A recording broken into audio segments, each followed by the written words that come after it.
بسم الله الرحمن الرحیم د کرکټ هنټرز درنو لیدونکو سلام ستړي مشي خراغلاس د هنټرز ملما ځانګړي خبرونه ته نن په دې خبرونه کې د افغانستان د کرکټ یو داسې سهره غږو چې د لومړي سر راهیسه تر اوسه او یو څو کلونه وړاندې د افغانستان په کرکټ کې وو او لبد مرغه باید وایو چې یو څو وخت د نشتا خو نن به د هنټرز په ملما کې د غږو د افغانستان په کورنی کرکټ د افغانستان په لیف لوبډله د افغانستان په ملي لوبډله او د دې ترڅنګ په راتلون کې کیدون کې درېړخیزه لوبلړۍ او اسیا جام لوبو باندې لمغ سره اوسې د خبرونه تر پای را سره واوري او خبرونه ملما به موي دولت احمدزي او احمدزي صاحب خراغلاس خبرونه تستړي مشي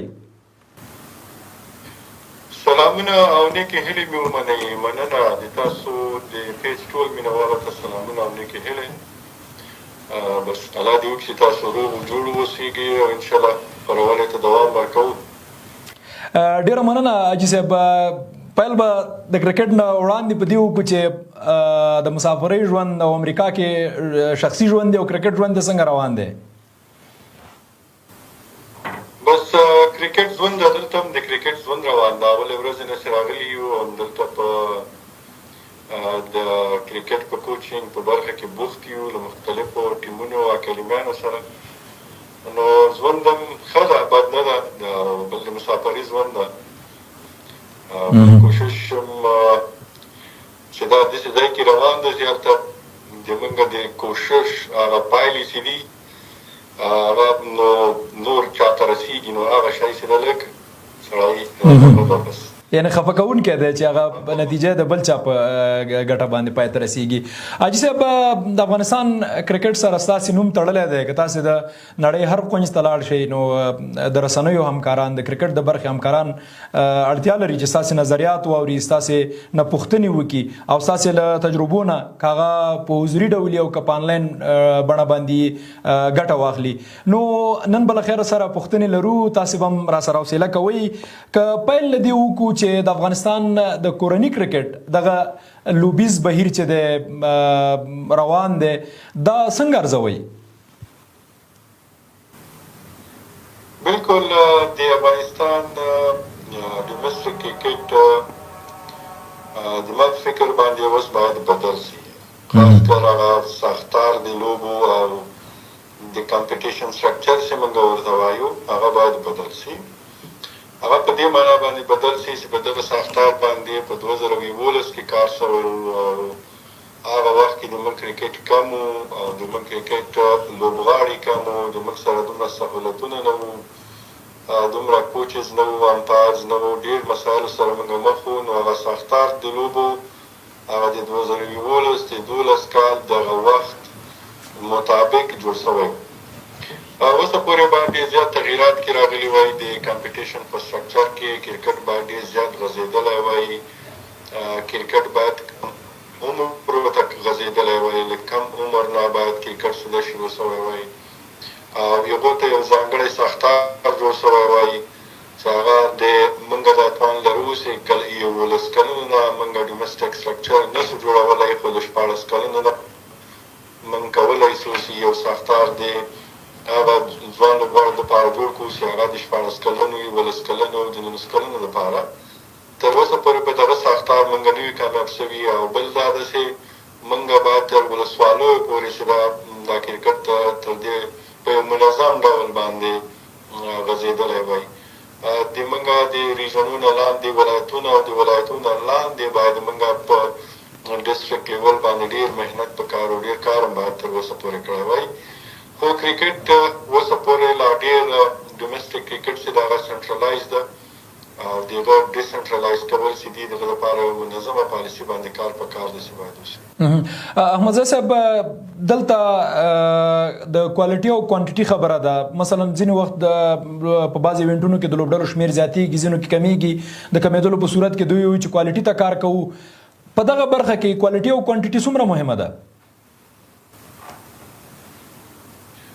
کوالټي چې دا کوالټي د کمپټیشن نه راځي کوالټي له پلیر نه راځي دوی ته پکار دی چې د لوبغاړي د کوالټي باندې کار وکړي ډومېسټک د موږ ټول ډومېسټک چې دا ایچ پی پی پلانز نه لري، صرف کمپټیشنز لري. په هغه صورت کې چې د موږ د لوبو معیار چې دا ډېر زیات خراب ده. که فرست کلاس وګورئ، فرست کلاس کې موږ په سلیپ کې چې دا ډېر کیچونه ډراپ کوو، اوږد انینګزونه په هغه صورت کې کوو چې وکټې د موږ د پیچونه جوړي نو اوږد انینګزونه کوو. که چېرته صحیح د فرست کلاس پیچونه جوړ شي نو بیا د موږ منډې کمیږي، انځونه هم کمیږي. که چېرته بیټینګ ته وکټې جوړوو، بالران هم وکټې نه اخلي، او که چېرته بالینګ ته وکټې جوړوو بیا بیټسمینان رنزونه نه کوي. نو په دې باندې نه داسې د یو کوالټي د ټورنامنټ کوالټي بیل شی ده چې په هغه باندې کار وشي، خو زیات محنت د پلیر په کوالټي په کار ده چې په هغه ځای کې کار وشي چې د تا ټورنامنټ کوالټي کې. نو د پلیر په کوالټي چې کار نه کېږي نو د ټیمونو په کموالي باندې کوالټي نه راځي، د هېڅ امکان نه لري. نو کار دلته په کار ده چې موږ باید د دې لپاره د لوړو مهارتونو پروګرامونه د ریجن د ټیمونو لپاره جوړ کړو چې ټول سروکار دوی خپل تمرینات ترسره کړي په یو منظم شکل کې. دوی باید یو مکمل پیکیج د کوچز او د ټرینر او ویډیونالیست او ټول مکمل یو پیکیج دغه ټیم سره وي. هغه ټیم که بیا فرست کلاس کوي او کله شپږیزه کوي کله سټې کوي نو معیار به یې د لوبو نه خرابېږي، بیا به کوالټي نه خرابېږي. موږ دلته غلط پوه سوي یو چې موږ کوالټي دپاره د ټیمونو د کموالي فکر کوو، باید د لوبغاړو په کوالټي باندې کار وشي. احمدزي صاحب، د لوبغاړو یادونه تاسې وکړله. د ډومېسټک یا کورني کرکټ دپاره د لوبغاړو سلیکشن یا غوراوی او د نړیوالو لوبو لپاره اوس چې کوم سلیکشن ترسره کیږي، دا دواړه پالیسیانې تاسو څنګه ارزوئ؟ بالکل پالیسي کې خو پالیسي که اوس موږ وګورو، پالیسي چې موږ جوړه کړې وه هم هغه د کرکټ دا د وخت د ضرورت مطابق په پالیسي کې باید ډېر زیات تغییرات راسي. که موږ وګورو د موږ کی کنسیډریشن چې موږ ورته وایو چې په هغه کې 5 برخې دي چې د هر ټیم دپاره، هغه د موږ په پالیسي کې ډېرې نه لیدل کېږي. هغه دا دي چې موږ په ټیم کې دننه د بیټینګ دپاره څه رولز ریسپانسیبلیټیز مشخص کړي که نه، د بالینګ دپاره هم څه رولز او ریسپانسیبلیټیز مشخص کړي دي، یا راونډرانو دپاره مشخص کړي دي. نورې برخې چې دي هغه دپاره ډېر زیات مشخصات نشته. که بیا موږ د ټیم کمپوزیشنز ته وګورو، موږ نمبرز ډېر زیات نه نوټ کوو. هغه کې موږ چې د یا راونډرانو نه زیات سي، یا بیټسمینانو نه زیات سي، یا فاست بالینګ برخه له موږ زیاته او کمه سي، هغه ته موږ ټیم کمپوزیشن وایو. بلکې سلیکشن کرایټیریا ته راسمه، په سلیکشن کرایټیریا کې موږ زیات تنقید چې دغه په فټنس او ډیسپلین باندې کوو، فټنس او ډیسپلین او کرنټ پرفارمنس باندې کوو. نو دغه درېیو شیانو باندې موږ ډېر تمرکز کوو. خو بیا په هغه ځای کې موږ ډېر نور داسې شیان دي چې هغه ته موږ پام نه ده، چې هغه هیډ ټو هیډ پرفارمنس موږ ورته وایو، چې هغه یو لوبغاړی د څومره وخت دپاره باید مسلسل یا تسلسل وساتي د پرفارمنس په یو ټورنامنټ باندې باید څوک انتخاب نه شي.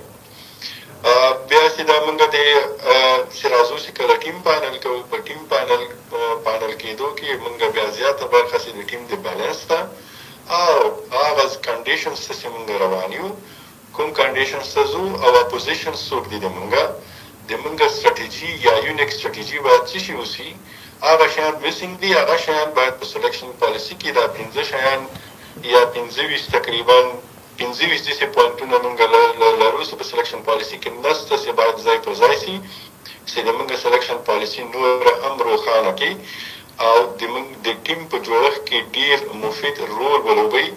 ځکه موږ اوس په دې سټیج کې نه یو چې موږ دې په هر لیول باندې یو میچ وګټو. باید اوس موږ ایونټونو ته تیاری وکړو، د موږ مقابلې سختې دي. موږ له هر طرف نه باید کرکټ هم بدل شوی ده، باید له هر خوا موږ ځان ورته بدل کړو چې کرکټ هم نور پرمختګ وکړي. احمدزي صاحب، تاسې 15 پوینټونه یاد کړل د سلیکشن په برخه کې. کوم 15 غوره پوینټونه چې سلیکشن کمیټه باید په نظر کې ونیسي، هغه د کورني کرکټ دپاره یا هم د نړیوال لوبو لپاره د لوبغاړو د غوراوي په برخه کې، هغه به کوم وي؟ بالکل که موږ وګورو، یو موږ چې دا نمبرز نه نوټ کوو، موږ باید نمبرز چې صحیح نوټ نه کړو چې څومره میډ راډر پکار دي، څومره د موږ چې دا اوپنران ټاپ اډر پکار دي، فینیشرز د موږ ګورو انټرنیشنل ټیم پورې مسله فینیشران د موږ څنګه پکار دي، بالینګ ټیم هم څنګه پکار ده، د سپین بالینګ دغه نمبر چې دي دي ډېر زیات نه په ډومسټک کې کاونټ کېږي نه په نېشنل ټیم کې کاونټ کېږي. یو برخه په دې باندې کار کول پکار دي. دویمه برخه چې دا هغه رولز او ریسپانسبلیټیز د چا نه دي معلوم. زمونږ د ټاپ اډر رولز او ریسپانسبلیټیز څه شی دي، د وو قوي نقطې څه شی دي او موږ کومې قوي نقطو ته په کتو سره د چا انتخاب کوو. موږ چې دا د رولز او ریسپانسبلیټیز د میډل اډر څه شی دي چې موږ ټیمز چې دا هغه سټیبل وساتي. د موږ فینیشران که موږ وګورو موږ کوم هر ځای چې کوم ټیم ځي هلته دوی یو ټارګټ سیټ کوي. که دوی ون ډے کرکټ ته ځي عموما 280 او 300 رنز د کنډیشن په کتو سره یو ټیم ټارګټ کوي. که دومره رنزونه موږ ونه کړو په دې کنډیشنز کې موږ میچ نه شو ګټلی. هلته که چېرته ټیم بیټینګ ټیم خرابېږي نو د فینیشرانو دا ذمهواري چې له ټارګټ ته ټیم ورسوي. دا رولز او ریسپانسبلیټي صحیح سپیسیفای شوي نه دي، صحیح تشریح شوي نه دي. دا صحیح تشریح نه شي ټیم نه جوړېږي. دا برخه چې داسې ده ډېره زیاته ضروري. درېیمه برخه هیډ ټو هیډ پر یو څه وخت لپاره باید یو څوک پرفارمنس وکړي چې ملي ټیم ته راځي په یوه ټورنمنټ باندې یا په ډېر کم کرکټ باندې باید هغه څوک ټیم ته رانسي چې هغه باید د ټیم برخه وګرځي. څلورم شی چې موږ نه ګورو چې هغه موږ اپوزیشنز نه انالایز کوو او کنډیشن نه انالایز کوو. موږ کوم کنډیشن سره روان یو او چا سره میچونه دي او کوم قسم لوبغاړي او کوم قسم ټیم به هلته ډېر زیات مفید د موږ د ټیم دپاره به کوم قسم لوبغاړي مفید دي. نو دا شیان ډېر زیات په نظر کې نه نیول کېږي. ټیم که تاسو وګورئ اکثر د موږ نېشنل ټیم په دې شکل انتخابېږي چې 11 لوبډله باید منظمه وي. له 11 نه علاوه که څوک انتخابېږي که څه کم او زیات اخوا دېخوا پروا نه کوي، خو اکثر د موږ تمرکز په 11 کسیزه لوبډله وي. باید داسې ونه شي ځکه هغه 15 کسیزه یا 11 کسیزه ټیم چې ده دا ټول ډېر مهم ده. په دې کې به څوک د فیوچر دپاره تیاری، څوک به چې د ټیم د آینده د ضرورتونو دپاره تیاری، څوک به د ټرانزیشن فیز دپاره تیاری چې تا سره په راروان 2 کالو کې څوک نشته او په دغه ځای ناستی به څوک وي. نو دغه 4-5 پوینټونه چې دي دا ډېر زیات مهم دي، هم په ډومسټک کې مهم دي او هم د موږ په نېشنل ټیم کې مهم دي. د سلیکشن هغه اخیری پوښتنه به زما دا وي چې د سلیکشن په برخه کې پرفارم څومره مهم دی د لوبغاړي هغه په داخلي کرکټ کې او په نړیوال کرکټ کې چې د هغې په اساس باندې سلیکشن کېږي که ټیلنټ ته وکتل شي؟ بالکل نه، پرفارمنس داسې یوه برخه ده چې هغه د تا ریزلټ د تا د مهارتونو ریزلټ، خو له دې نه مخکې د پرفارمنس سټنډرډ باید معلوم شي، معیار د پرفارمنس. د تا پرفارمنس څومره معیاري ده هغه باید وکتل شي. که هغه غیر معیاري پرفارمنس باندې خلک انتخابېږي په دغه 50 رنزه نه انالایز کېږي چې د دې 50 رنزو معیار څه شی ده، نو هغه پرفارمنس بیکاره ده. که چا 100 رنزه کړي دي په کوم کنډیشنز کې کړي دي، د چا خلاف یې کړي دي، په کوم قسم پیچ باندې کړي دي، څومره کیچونه یې ډراپ شوي دي، څومره اپیلونه پې شوي دي، دی هغه کوم ښه بالونو د لوبولو توان لري نه لري، دې ته څومره بیټ بالینګ شوی، ګوډ بالینګ شوی، دې ته چا بالینګ کړی. که چېرته هغه معیارونه او سټنډرډ د پرفارمنس معلوم نه شي پرفارمنس بیکاره ده. خو په عموما کې په نوره دنیا کې چې دا ټیلنټ ته کتل کېږي او په ټیلنټ کې چې دا د تا فټنس او اتلیسیزم او د تا فیلډینګ او د تا چې دا پریشر څنګه هینډل کوي، منټلي څومره سټرانګ یې، په ګیم باندې څومره پوهېږي، بیا د تا مهارتونه څه شی دي، ته د خپل رول مطابق چې کوم مهارتونه لري هغه صحیح دي خرابه دي، هغه ادا کولی شي. که ته یو فینیشر یو د تا رول د فینیشینګ وي نو د فینیشینګ رول ته ادا کولی شي، که نې ادا کولی، په پریشر کې ادا کولی شي که نه، د غټو میچونو کې ادا کولی شي، کنسسټنسي د پرفارمنس لري که نه. ډېر نور داسې 11-12 مسایل دي چې هغه هم په نظر کې باید ونیول شي.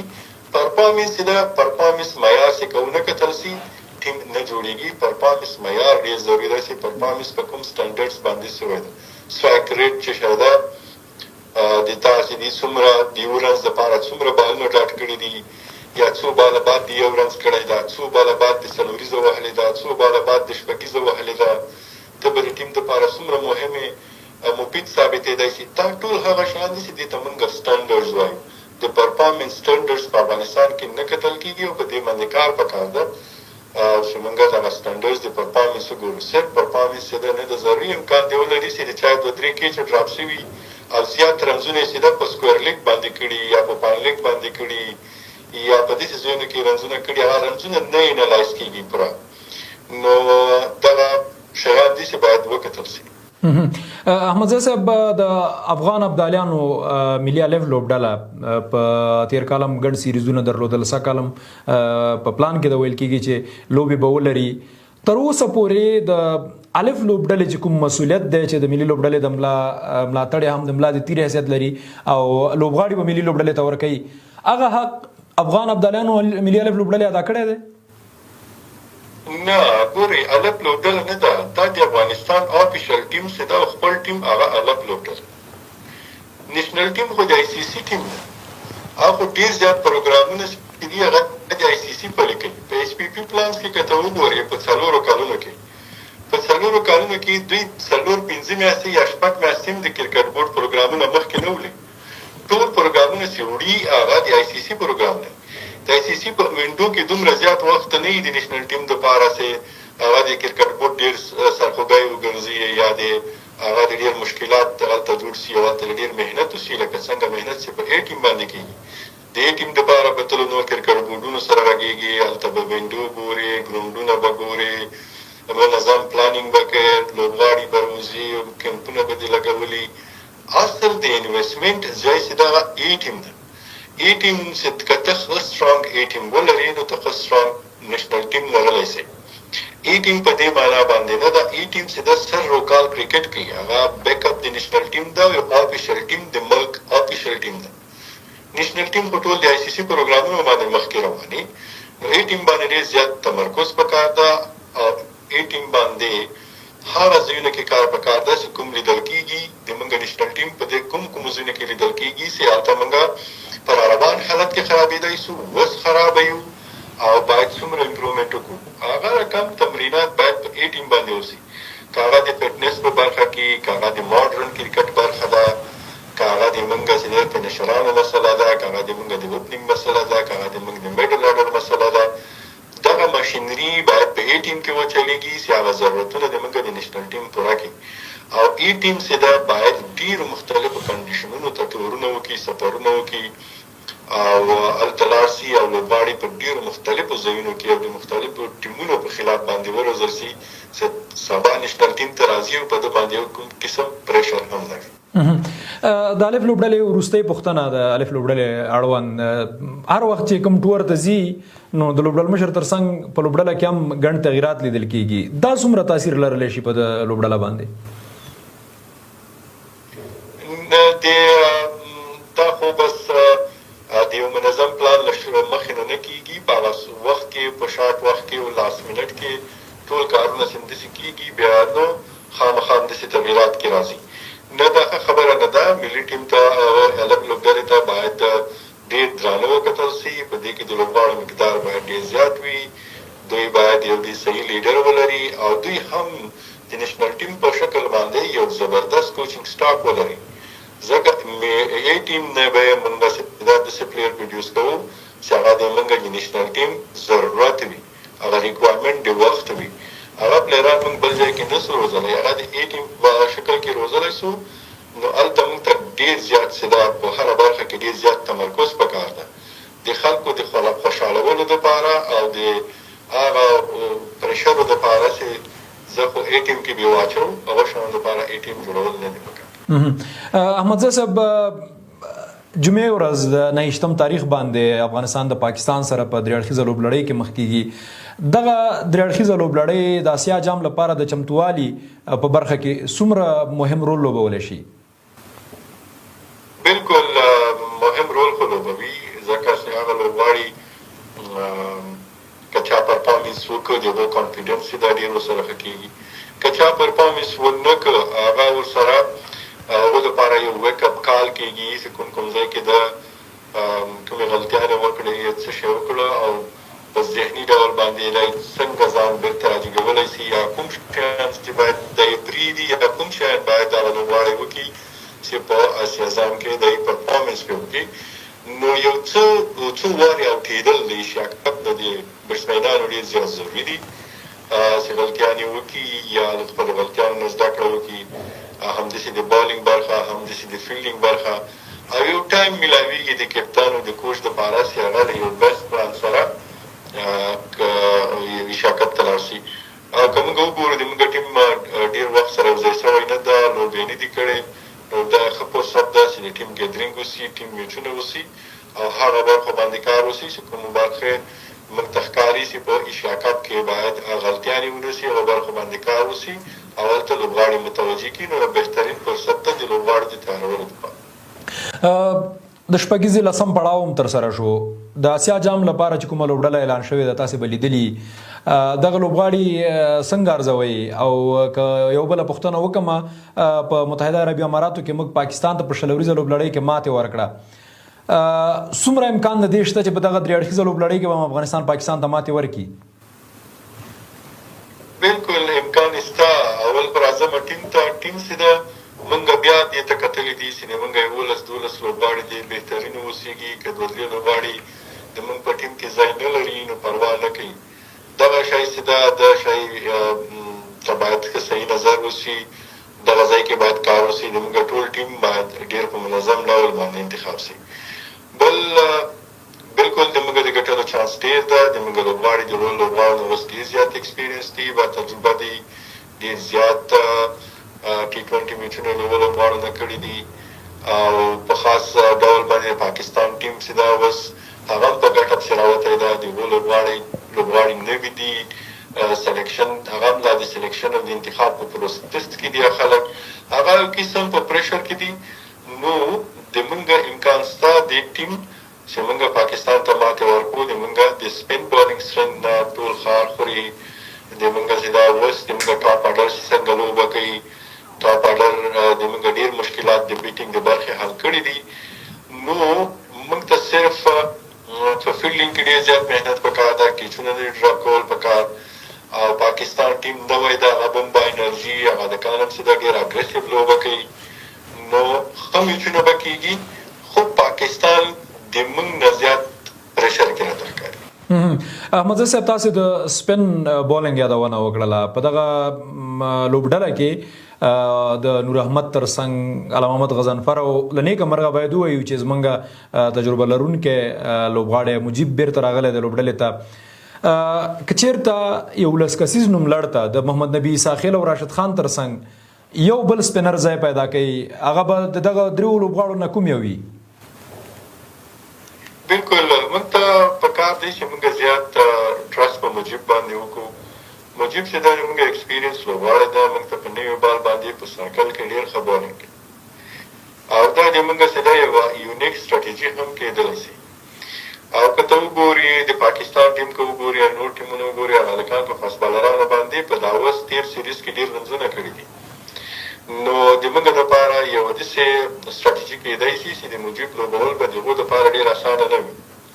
موږ ته هر هغه بالر پکار ده چې په نوي بال باندې دریم سپینر داسې پکار ده چې په نوي بال باندې بالینګ کولی شي، ډېر کنټرول سره کولی شي او ډېر زیات ویریشنز ولري.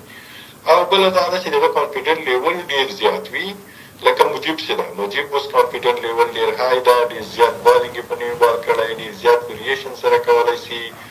او دغه لوبغاړي چې دي د ټولو د لوبغاړي د جج کولو د هغو سټرنګ ورته معلومیږي. نور چې دي علم محمد، که زه درته تشریح کړم، علم محمد ښه بالینګ کوي او ډېر زیات غټ ټیلنټ ده، خو تر اوسه پورې د هغه ویریشنز چې ده یا بیټسمین پې ټارګېټ کړي، د بیټسمین خامې نقطې پې ټارګېټ کړي او هلته له ویریشن سره بالینګ یا زیات ویریشنز ولري، لکه د مجیب چې دا ګوګلې هم کولی شي. د مجیب ویریشنز لږ زیات دي او ډېر کنټرول دي او ډېر زیات پیس سره کوي او کانفیډنټ ده ورسره او ډېر زیات په یو شپږیزه او څلوریزه باندې د ده په بالینګ کې ډېر زیات فرق نه راځي. نو اړخ نه که موږ وګورو، مجیب د موږ لپاره ښه تمامېدی شي. دریم سپینر په صفت باندې. احمدزي صاحب مخکې له دې چې د افغانستان غوره لیګ سیالیو ته راشو چې دویم پړاو به تر سره کیږي ویل شوي دي په شپږیزه کې موږ ولیدل ډېر ځوان لوبغاړي ښکاره شول چې د خالد تڼیوال نوم یادولی شو د چټکو توپ اچوونکو په برخه کې د بشیر احمد نوم یادولی شو د دغو ځوانو لوبغاړو ته په کتو د افغانستان د کرکټ آینده څنګه ارزوئ؟ بالکل د دوی هغه د دوی لوبې وکتلې د دوی په بیسکس او ټکنیکس کې اوس هم ډېر داسې مسایل شته چې دوی ډېر سافټ ټارګټ کېدی شي. سافټ ټارګټ معنا چې دوی ډېر په اسانۍ او کېدی شي که دوی څوک انالایز کړي پراپر انالایز کړي نو دوی ته آینده ښه ده. ټیلنټ ډېر زیات ده. دغه ټیلنټ را ټیلنټ کله چې په کوالټي ټیلنټ باندې ته بدلی همدغه ځای کې پکار دی چې موږ دا لوبغاړي صحیح انالایز کړو صحیح متوجه کړو او صحیح ټریننګ ورکړو او دوی باید پرې نه دو چې دوی په کور باندې کښېني دوی پرې نه دو چې دوی له کرکټ نه لرې پاتې شي که دوی نه انتخابېږي د دوی باندې نظر ساتل چې دی ډېر زیات ضروري دي. د بشیر دپاره زه اول چې دا فټنس چې د بالینګ کې نور زیات جمپ غواړي چې دی جمپ وکړي دی د فټنس باندې ډېر زیات کار وکړي او کنسسټنسي د هغه هلک دپاره ډېره زیاته ضروري ده. که دی دواړه سوینګونه کوي نو په کوم ځای کې کوي د سټمپ په دواړه سوینګونو باندې ویستی سي نیسي ویستی هغه مسایل دي چې کنسسټنسي باندې ډېر کار کول پکار دي. هلک چې دا هایټ لري ډېر زبردست ریدم یې ده ډېر زبردست ایکشن یې ده بال پیس سره کولی سي بعضې هغه واړه واړه مسایلو باندې ډېر کار ورسره پکار ده او زر تر زره راجګول پکار دي. او د افغانستان آینده د کرکټ کلم داسې وخت نه ده راغلی چې موږ داسې لوبغاړی نه لیدلی چې موږ ورته خوشحاله شوي نه یو یا موږ ته د افغانستان کرکټ آینده روښانه نه وي ښکاره شوی. خو په بعضې مسایلو کې په بعضې منظم پروګرامونو نه لرلو سره لوبغاړي له موږ نه ضایع شوي دي. د موږ د هغه د فاست بالینګ ټیم چې 14 کسه انتخاب شوي وو هغه هلکان څه شو هغه هلکانو ټرینینګ ولې ودرېده آیا فاست بالینګ په یوې میاشتې کار ده آیا فاست بالینګ په 3 میاشتو کې جوړېږي فاست بالینګ په دې کار نه ده. فاست بالر جوړول یوه برخه ده ساتنه د هغه فاست بالرانو د لانګ ټرم دپاره دومره غټه برخه ده.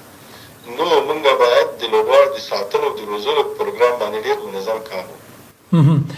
احمدزي صاحب د شپږیزې یادونه مو کړله او د افغانستان کرکټ بورډ وایي چې په نږدې راتلونکي کې به د ای پی ایل یا هم د افغانستان غوره لیګ سیالۍ هم ترسره شي. د شپږیزې ترڅنګ دغه لیګ ترسره کېدل څومره ارزښت لرلی شي د افغانستان کرکټ لپاره؟ بالکل هغه لیګ خو چې ده پوره د موږ د کرکټ دپاره یوه یونیورسټي ده هغه د موږ د کرکټ دپاره پوهنتون ده. هلته د موږ منیجر چې په کوم لیول روزل کېږي هلته پلیر چې په کوم لیول باندې خبرې اوري هلته د موږ کوچز روزل کېږي هلته ټول د موږ د ادارې د منیجمنټ ټول هغه کارمندان چې هلته سره کوم روزل کېږي او هلته ټول د کرکټ په اړه باندې چې موږ لوبغاړي څومره زده کړه کولی شي د نورو لوبغاړو نه او د افغانستان کرکټ دپاره چې څومره ضرورت ده هم اقتصادي ضرورت ده د افغانستان د لوبغاړو دپاره هم د افغانستان د کرکټ بورډ دپاره بل د یو نوم دپاره د یو د نیک نوم دپاره د افغانستان د کرکټ بورډ دپاره د افغانستان کرکټ دپاره ډېر ضروري ده. بل د هغه هیلې چې د افغان لوبغاړو د زړه د ډومسټک کورني لوبغاړو هیلې چې دي چې دوی له انټرنیشنل لوبغاړو سره ولوبېږي په ټي وي باندې لایو راسي او ای پی ایل خو داسې هر میچ یې داسې یو میچ ده لکه تاسې یا ورلډ کپ کوي یا انټرنیشنل میچ کې یو ډومسټک لوبغاړی چې یو انټرنیشنل میچ په خپل کرکټ او خپل کرکټ بورډ ورته برابروي هغه هم په زیات تعداد لوبغاړو ته نو دا خو ډېره غټه لاسته راوړنه ده. په دې خو باید کار وشي او دې باندې باید ډېر منظم کار وشي او کومې غلطیانې چې تېرې شوي دي وړې وټ لیوله زده کړه وشي یو منظم پلان سره باید مخکې لاړ شي. ډېره مننه احمدزي صاحب. په تاسې د لومړي پړاو د افغانستان غوره لیګ سیالیو برخه مو د پکتیا د لوبډلې سره د روزنې برخه تاسې پر مخ وړله. د تیر پړاو سره که دویم پړاو ترسره کیږي کوم عمده تغییرات باید پکې شتون ولري؟ بالکل ډېر واړه شیان چې دي هغه د ټیم اونران چې دي هغه له ټیمونو نه لرې ساتل پکار دي. دغه منیجمنټ چې دا د ټیمونو باید په ډېر صحیح ډول ترسره شي. دغه د ګراوند نه د باندې منیجمنټ د لوبغاړو د ګراوند نه د باندې منیجمنټ د افیشلو د اونرانو دغه برخه باندې باید ډېر عمده کار وشي. د ټیمونو په انتخاب کې باید ډېر دقیق وسول شي او هغه د سپانسرانو سره چې کومې خبرې کېږي هغه باید په ډېر عمده شکل باندې ترسره شي. اونرانو سره باید ډېر زبردست په یو پالیسي لیول باندې ترسره شي. او بل غټه خبره دا ده چې د کرکټ بورډ چیرمن او سی او باید د ای پی ایل سی او چیرمن ونه اوسي. باید دا د باندې نه د دوی یو څوک چې دوی کنټرولوي دوی خو باید چیرمن او سی او او د دې ټورنمنټ ډایرکټر د کرکټ بورډ نه بهرني خلک باید دوی لپاره انتخاب شي. دا به انټرویو شي او دا به انتخاب شي. که چېرته په دې کې د کرکټ بورډ چیرمن انوالو کیږي یا د کرکټ بورډ سی او د لیګ سی او کیږي، د دې ډایرکټ تاثیرات د افغانستان په کرکټ بورډ باندې کدي کې څه مسله راځي د افغانستان په کرکټ بورډ باندې ویږي، ټول د افغانستان کرکټ بورډ سره بدناميږي. نو د باندې نه د تدریس منظم مینجمنت اداره یا خلک په کار دي چې هغه دا لیګ چې د اداره کی او ریپورټینګ د بالکل دوی ته وسی او دوی د بالکل په سر باندې ودرېږي چې کوم کارونه خراب دي کوم کارونه صحیح روان دي. خو په خپل د افغانستان د کرکټ بورډ د اداره کوونکو انوالومنت التماته خبره نه کوي. تاسو د اداره کې د ځینو مسولیتونو ته د متوجه کولو خبره وکړه. که تاسو د افغانستان کرکټ بورډ د ادارې یو مسؤل شخص اوسئ نو تاسو به د لومړنۍ اونۍ کار سوي اولید به کوم کارونه ته ورکوئ؟ بالکل چې د یو ټوکې په شکل کې به ووایم اول خو به زه دا کار کوم چې زه به خلکو ته وایم چې دا نیشنل ټیم پرفارمنس په ما پورې مه تړئ، د ما لایحه وظایف چې دي دا نور دي. که نیشنل ټیم میچونه بایلیم دا ما ته بدرد مه وایي او که ګټي یم ما پې مه نیکنامه کوئ ځکه چې دا د ما د لایحې وظایفو کې نشته. د چیرمن چې دا درې عمده کارونه دي چې اول د ده ویژن باید څه شی که چیرمن راځم د ما ویژن د دې کرکټ بورډ دپاره باید څه شی اوسېږي، او دویمه خبره دا ده چې د ما سټراټیجیانې باید څه شی اوسېږي او د دې سټراټیجیانو اپریشنز مې باید څه رقم اوسېږي. ځکه د ما لاندې 14 یا 12 یا 14 ډپارټمنټونه کار کوي، دا باید ټول انسټیټیوشنلایز شي، دا باید سټریټیجیک ګولز ولري او دا باید پراپر اپریشنز ولري. بل دا ده چې زموږ ګورننس د چیرمن کار ده چې ګډ ګورننس وکړي. په ګډ ګورننس کې د نور کرکټ بورډونو سره د کمیونیکیشن د خپلې ادارې هیرارکي خیال باید وساتي او داسې دا د یو پل حیثیت لري د حکومت او د کرکټ بورډ ترمنځ. دا کمیونیکیشنز باید ډېر زبردست وساتل شي. او نور د موږ د افغانستان د کرکټ ډېر داسې مسایل دي، داسې بیکګراونډ ډېر زیات معلومات د افغانستان کرکټ زه لرم. لکه موږ مخکې د ډومسټک خبره وکړه، د لوبغاړو د ډیولپمنټ خبره مو کړه، سلیکشن پالیسیز خبره مو کړه. نو افغانستان کرکټ بورډ په هره برخه کې ډېر زیات کار ته ضرورت لري. اوله برخه زه تا ته ښیم د تخنیکي برخه. که تخنیک ته موږ راسو بار زه دا وایم چې په ټول افغانستان کې موږ یو کرکټر نه لرو. که چاته ووایي چې داسې پیچ جوړ کړه چې هغه بال سپینډینګ کوي نه شي جوړولی، که چاته ووایي چې داسې یو پیچ جوړ کړه چې هغه باونس وکړي نه شي جوړولی. مګر رولر د په پیچ باندې ګرځئ راګرځئ که هر رقم کار پیچ کوو نو بس رولر د لږ اوبو ورکول دي. موږ په ټول افغانستان کرکټ کې د لوبغاړي د انالایزینګ سیسټم نه لرو. یو داسې پرفارمنس انالیست نه لرو چې هغه زموږ لوبغاړی انالایز کړي، یو دانه هم نه لرو. که د کوچینګ برخه راوکړې په دې 1500 کلبونو په 200 ولایتو باندې د کوچینګ برخه ډېره وړه ده. که د امپایرینګ برخه دې موږ وکړې، نور ډېرې زیاتې برخې دي چې دا ټکنیکل برخې چې دي په دې باندې ډېر کار پکار ده. او یو څه کسان باید ټارګټ شي، هغه باید نورو ملکو ته ولېږل باید لاړ شي او هلته باید زبردست زده کړې وکړي او بېرته راشي د افغانستان په ډومسټک کرکټ کې تقسیم شي. چې دا ډېر زیات ضرورت ده چې دا سټراټیژي کله انډیا خپله کړه او ډېر زیات خلک یې منتخب کړل او ډېرو ځایونو ته یې ولېږل. د بایومیکانکس کې ډېرو کسانو باندې پی ایچ ډیانې وکړې، څوک یې د بیټینګ د برخې سپیشلایز کړل، څوک یې د بالینګ برخې سپیشلایز کړل. چې دا زه اوس ټول تقریبا اکثر یې پېژنم چې هغه کې دوه نومونه که زه ورته واخلم ډاکټر اتل او ډاکټر سوجیت د دې په این سی اې کې کار کوي. ډېر نور کسان دي چې هغه ډېر زیات پوهېږي او دغه ټیم چې راجوړېږي هم له هغه چې نه راجوړېږي. نو ډېرې داسې برخې دي چې په هغه باندې کار کول پکار دي. د موږ د کمیونیکیشن برخه که ته وګورې د موږ د سپانسرانو سره کمیونیکیشنز وګورئ، د موږ نورو کرکټ بورډونو سره، د موږ هغه ریجنل ډیپلوماسي د کرکټ سي وګورئ، هغه په دې لیول باندې ماته نه ښکاري هغه باندې څومره کار کول پکار دي. د موږ د ګراونډونو د سټیډیمونو حالتونه سي وګورئ، د موږ د سپانسرانو د کمو سپانسر د موږ د خپل کرکټ ولې دومره صحیح نه ده مارکیټ کړی او صحیح نه مارکیټ کړو، دا برخه که ته وګورې. نور په اداره کې د ده نه چې د موږ هرارکي چې ده او د موږ سیسټم چې ده هر څوک کس یې وپېژني، لاسرسی ورته لري، منیجر په کیسه کې هم نه وي، هلته ځان رسوي او خپل مشکل حل کوي. نو ډېر داسې واړه او غټ مسایل دي چې دا باید منظم شي او د افغانستان په کرکټ باندې صحیح کار وکړو. احمدزي صاحب، د وروستۍ پوښتنې په ډول باندې چې دوه جزه لري، که راته ځواب کړئ، د افغانستان کرکټ بورډ درې عمده ستونزې او درې مثبت ټکي چې ستا له نظره کوم دي، لومړی په منفي وغږېږه بیا به په مثبت وغږېږي. بالکل موږ په یو ډېر زبردست فرصت لرو یا هم لاره چې کله د موږ د کوم فنډ سیستم را زیات شو د آی سی سی له طرفه باندې له طرف نه، او موږ غټ کرکټ شروع کړو او اکثر میچونه اوس د موږ بالکل اسوسییټ ملکونو سره نه دي، موږ غټو ټیمونو سره لوبې کوو. په هغه ډول څنګه چې د موږ د نیشنل ټیم معیار جګ شو، د موږ د ادارې معیار دومره لاړه ده. د موږ د نیشنل ټیم معیار او د ادارې معیار باید د موږ د ادارې معیار لوړ وای د نیشنل ټیم نه، هغه که په علمي سطح باندې وای، که هغه په تخنیکي سطح باندې وای، که هغه په اداري سطح باندې وای، که هغه په هر لیول باندې وای، په دې باندې باید چې دا کار شوی وای. دوم د موږ چې دا د موږ انکشافي برخه چې ده تر اوسه پورې موږ داسې یو های پرفارمنس سنټر یا ان سی نه لرو چې هغه کې لوبغاړي راشي، په منظم ډول واوسېږي، په منظم ډول وروزل شي او په منظم ډول هلته پاتې شي، او د پلیر په ډیولپمنټ په برخه کې موږ یو ډېر عمده رول لوبولی شو چې هغه تر اوسه پورې موږ نه لوبو، هغه باید لوبول شوی وای.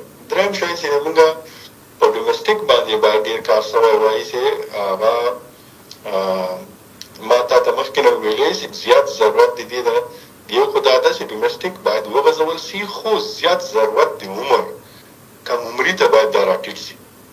ډومسټیک چې څومره کم عمري ته راټیټېږي هغومره به موږ د ماډرن کرکټ لوبغاړي د روزلو فرصت به له موږ سره وي. هغه شی باندې چې دا باید کار شوی وای.